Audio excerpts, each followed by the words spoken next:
Shalom Bapak Ibu sekalian, selamat pagi. Bersyukur dalam anugerah Tuhan kita dapat kembali dalam renungan pagi di pagi hari ini. Bapak Ibu sekalian, dalam kehidupan kita sebagai seorang Kristen mungkin kita pernah melihat bagaimana ada seorang Kristen yang kita harapkan seorang Kristen adalah seorang yang baik. Jadi ternyata kita melihat atau kita mendengar ternyata tidak seperti itu. Ada orang Kristen yang begitu jahat sampai orang berkata, masa orang Kristen begini jahatnya? Bahkan mungkin kita pernah mengalami sendiri. Kita mengalami sendiri waktu kita perlu pertolongan atau kita dalam kerjasama, dalam bisnis kita menemukan ternyata orang Kristen kok lebih jahat daripada orang yang tidak percaya Tuhan. Yang kita anggap orang yang tidak pernah beribadah, tidak pernah mencari Tuhan, kok sepertinya hidupnya lebih baik daripada seorang Kristen. Hal tersebut tentu bisa membingungkan kehidupan kita. Kita bisa bingung, kok bisa demikian? Hal yang sama kita akan temukan dalam Alkitab yang dari pembacaan kita hari ini dan kitab Hakim-Hakim pasal ke-19. Dalam kehidupan bangsa Israel pernah terjadi hal yang sama. Ada seorang bangsa Israel diperlakukan dengan sangat jahat oleh teman sebangsanya, oleh saudara-saudara sebangsanya. Kita akan baca bersama dari kitab Hakim-Hakim pasal yang ke-19. Persingkat waktu saya akan bacakan hanya 2 ayat, ayat 11 dan ke-12. Ketika mereka dekat ke Yebus dan ketika matahari telah sangat rendah, berkatalah bujang itu kepada tuannya, marilah kita singgah di kota orang Yebus ini dan bermalam di situ. Tetapi tuannya menjawab, kita tidak akan singgah di kota asing yang bukan kepunyaan orang Israel, tetapi kita akan berjalan terus sampai ke Gibea. Sedemikian bacaan firman Tuhan. Bapak Ibu, bagian yang tadi kita baca, kalau kita baca dengan teliti adalah kisah daripada seorang Lewi. Dikatakan seorang Lewi mempunyai seorang gundik, lalu dikatakan gundiknya berbuat tidak setia kepada dia. Kemudian gundiknya pulang ke rumah orang tuanya. Lalu setelah sekian bulan, beberapa bulan kemudian orang Lewi ini datang kembali ke tempat mertuanya, ingin menjemput istrinya atau gundiknya tadi. Nah, waktu dia sampai ke sana, dia disambut dengan baik oleh mertuanya, oleh gundiknya. Lalu setelah beberapa hari kemudian, singkat cerita, orang Lewi ini mau kembali ke kampung halamannya kembali. Yang di sini Alkitab mengatakan dia tinggal dikatakan di balik pegunungan Efraim. Nah, dikatakan dia bersama dengan pembantunya dan gundiknya dalam perjalanan kembali. Nah, bagian tadi kita baca dikatakan dalam perjalanan itu dikatakan mereka sudah sampai sore hari. Lalu sang bujangnya, pembantunya itu berkata, mari kita singgah di kota orang Yebus, bermalam di situ. Tapi kemudian sang tuannya atau orang Lewi mengatakan, jangan, kita tidak mau singgah di kota asing. Kita mau singgah dikatakan di kota kepunyaan bangsa Israel. Orang Israel, lalu mereka sampai ke Gibea. Nah, tapi kemudian kita membaca dalam bagian ini, kisahnya berlanjut. Ternyata setelah mereka sampai di Gibea, mereka justru mengalami perlakuan yang sangat tidak baik. Sampai kemudian sang gundiknya itu, kalau kita baca sampai bawah, kemudian akhirnya sampai meninggal karena diperlakukan dengan sangat jahat. Perlakuan bangsa orang-orang di Gibea yang adalah bangsa Israel sendiri dari suku Benyamin begitu jahat perlakukan akan keluarga pada orang Lewi ini. Bapak Ibu sekalian, kalau kita baca kisah ini ternyata oleh penulis Hakim-Hakim kita akan menemukan satu paralel dengan kisah dalam kitab Kejadian. Kisah Kejadian pasal 19 kalau kita baca, Bapak Ibu nanti bisa baca di rumah, itulah kisah dari Sodom dan Gomora. Ya, kisah Lot di sana dengan orang-orang Sodom Gomora. Waktu itu ada malaikat Tuhan yang datang akan jemput Lot, menyelamatkan Lot dan keluarga. Dan perlakuan orang Sodom dan Gomora seperti itu. Dan ternyata saat ini waktu kita baca di kisah di Gibea ini, kisahnya hampir persis sama Bapak Ibu sekalian. Jadi dengan kata lain, penulis Hakim-Hakim menceritakan pada kita, dikatakan ternyata bangsa Israel saat itu begitu jahatnya sampai seperti sudah sama dengan orang di Sodom dan Gomora. Orang yang begitu jahatnya sampai mau dihukum oleh Tuhan. Kita baca kitab Kejadian, Sodom dan Gomora, kemudian kota itu dihancurkan oleh Tuhan karena kejahatan mereka. Ternyata penulis Hakim mengatakan waktu itu di Israel ketika tidak ada seorang pemimpin, tidak ada raja, tidak ada hakim, tidak ada nabi, tidak ada seorang pemimpin di tengah mereka. Mereka jauh dari Tuhan dan mereka begitu jahatnya, kejahatan mereka begitu parahnya sampai seperti sama dengan Sodom dan Gomora. Itu yang dapat kita temukan dalam Hakim-Hakim pasal 19 ini Bapak Ibu sekalian. Nah, sampai di sini apa menjadi pertanyaan bagi kita sekalian Bapak Ibu sekalian? Kita bertanya, kenapa bisa demikian? Kalau kita boleh melihat dalam Alkitab kita menemukan ternyata umat Tuhan bisa demikian juga. Kenapa? Kita ketemukan kalau kita baca dalam Yeremia pasal 17, saya akan bacakan Bapak Ibu sekalian. Kalau kita dari firman Tuhan, Yeremia pasal 17 ayat ke-9 dan 10. Alkitab mengatakan hati itu, betapa liciknya hati, lebih licik daripada segala sesuatu.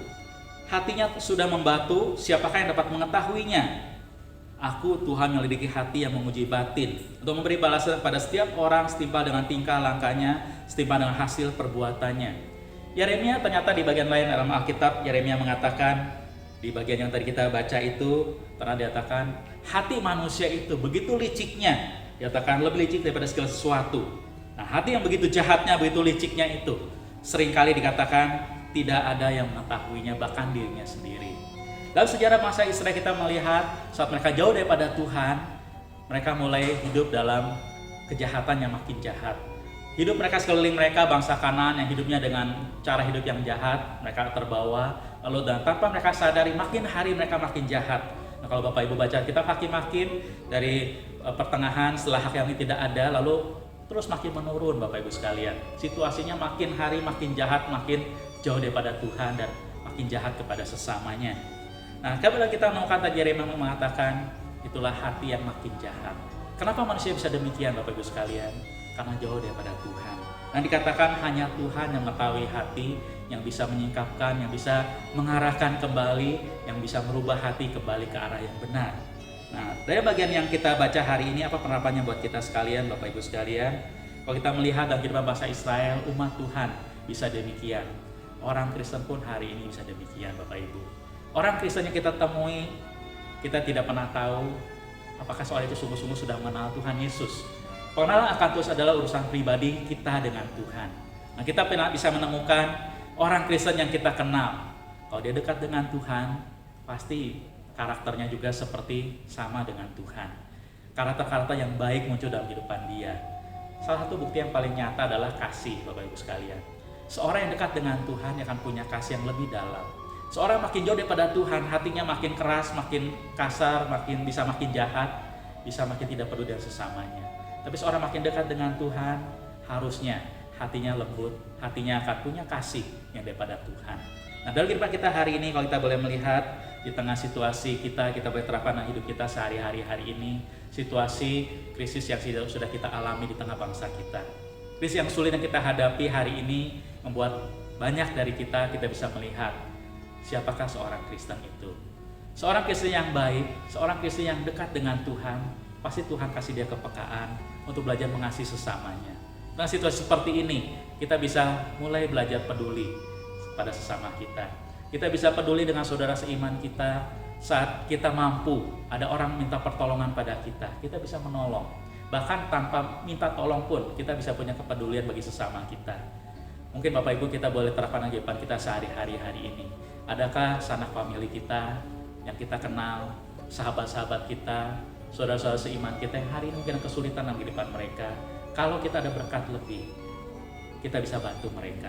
Bahkan mungkin ada di antara mereka yang datang kepada kita minta pertolongan, kita juga bisa memperhatikan mereka. Hal yang kedua yang kita boleh terapkan juga, kalau kita hari ini mengalami hal yang sama seperti kisah orang Lewi tadi, kita berharap minta pertolongan saudara seiman, kok nggak ada yang peduli. Kita berharap saudara kita, kok tidak ada yang peduli. Alkitab tadi kita boleh membaca, Tuhan yang mengetahui hati juga adalah Tuhan yang Maha Tahu. Tuhan tahu hidup kita. Mari kita belajar mengandalkan Tuhan dalam kehidupan kita. Tuhan mengasihi kita. Bukti yang terbesar sudah Dia nyatakan oleh karya Tuhan Yesus di atas kayu salib. Dia sudah mati menebus dosa kita. Bukti yang terbesar Dia mengasihi kita. Nah, dalam kasih Tuhan yang sempurna, mari kita boleh percaya di tengah segala kesulitan, bahkan kalau kita mengalami mungkin namanya lembah kekelaman sekalipun, percayalah Tuhan tidak pernah meninggalkan kita. Karena Dia sudah mengasihi kita dan Dia selalu mengasihi kita dan menyertai kita sampai selamanya. Mari Bapak Ibu sekalian, kita sebagai seorang Kristen, kita jadilah seorang Kristen yang dekat dengan Tuhan, sehingga karakter Tuhan akan nyata dalam kehidupan kita. Ada buah-buah kasih, ada buah-buah yang baik muncul dari hidup kita, buah-buah yang memuliakan Tuhan, jadi berkat bagi sesama kita.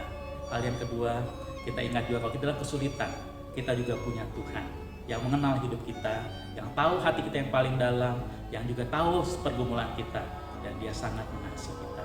Kita boleh tetap berharap kepada Tuhan, tetap kuat, tetap semangat, tetap mengandalkan Tuhan, dan kita boleh percaya Tuhan akan selalu menolong kita tepat pada waktunya. Amin. Mari kita berdoa. Tuhan, betapa kami bersyukur di tengah dunia yang menakutkan, di tengah hidup yang kadangkala tidak dapat kami andalkan. Bahkan siapapun yang mungkin kami kenal kadangkala tidak dapat diandalkan saat kami membutuhkan.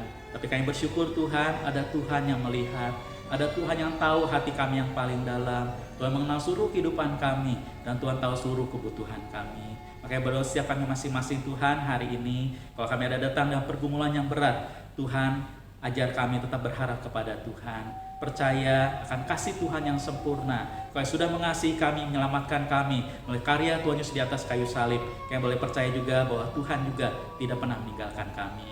Kau akan menolong kami di tengah kesulitan yang kami hadapi. Jadi hari-hari kami tetap ada pengharapan di dalam Engkau, tetap ada kekuatan yang baru, tetap ada pertolongan setiap hari dalam kehidupan kami. Bahkan kami tetap mengandalkan Tuhan dan melihat saat kami melaluinya. Pada saat kami akan melihat bagaimana ajaibnya pertolongan-Mu, penjagaan-Mu, perlindungan-Mu, dan pemeliharaanmu buat setiap kami. Kami berdoa juga Tuhan untuk hati kami, Tuhan jaga kami. Kalau hidup kami hari ini adalah pemeliharaan Tuhan, Tuhan ingatkan kami juga boleh peduli dengan orang-orang Tuhan tempatkan dalam kehidupan kami. Mungkin itu adalah keluarga kami sendiri, sanak famili kami, adik kakak kami, atau saudara kami, atau rekan-rekan seiman, atau tetangga kami, orang-orang kami kenal yang membutuhkan pertolongan kami. Dan kalau kami mampu Tuhan, pakai kami jadi berkat juga bagi mereka. Dan apa yang ada dalam kehidupan kami, hidup kami jadi berkat di tengah situasi yang sulit seperti saat ini. Hidup kami boleh menjadi saluran berkat Tuhan bagi sesama kami, dan Tuhan dipermuliakan melalui kehidupan kami. Terima kasih Tuhan, berarti hidup kami hari ini, kami mulai kembali aktivitas kami, baik di rumah, baik kami harus keluar rumah, Tuhan menyertai kami dimanapun kami berada. Hidup kami berada dalam pemeliharaan Tuhan. Selalu ada berkat Tuhan, ada sukacita, ada damai sejahtera, ada perlindungan dan penyertaan Tuhan bersama kami semua. Nah, setiap kami, sisi rumah tangga kami, keluarga kami, tetap aman dalam perlindungan Tuhan yang sempurna. Terima kasih Tuhan, Kau memelihara hidup kami semua. Kami bersyukur, kami berdoa dalam nama Tuhan Yesus Kristus, Tuhan kami yang hidup, yang mengasihi setiap kami, yang mendengarkan doa kami. Amin. Baik Bapak Ibu sekalian, selamat beraktivitas kembali hari ini. Tuhan berkati kita semua, tetap semangat, sukacita, kita semua ada dalam penyertaan dan perlindungan Tuhan.